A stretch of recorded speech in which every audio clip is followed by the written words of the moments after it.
Today I back my Japanese black pine seedling that is from the Grow It Bonsai Kit that I started in the spring of 2020.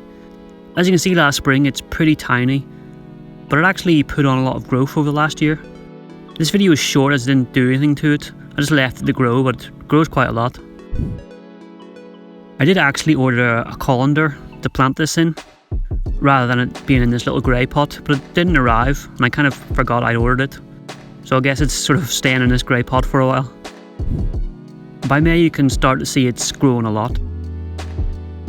I actually didn't realise how much it grew until I watched this footage back. I did start it under the grow light, but it's been outside since the end of last winter, so it's clearly pretty happy out there. You can see it's pretty bendy too.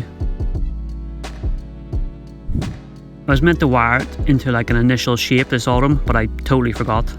So I'll have to remember to do that before the spring starts. By August it looks massive.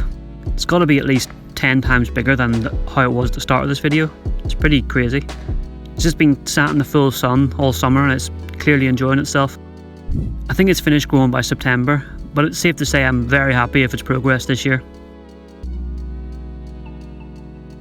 I probably should have wired it around now, but as I said, I forgot. You can see it needs it. The trunk is straight and boring, so it needs some serious movement put into it. I don't want to do it now as it might damage it slightly, and then since it's cold and frosty it might damage it further. So it's going to be best just to wait until just before spring. But you can see it's still nice and flexible. There's obviously no change over the winter.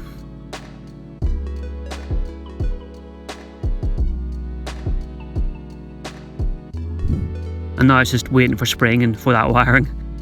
I like this tree a lot. I have high hopes for it. Thanks for watching. See you next time.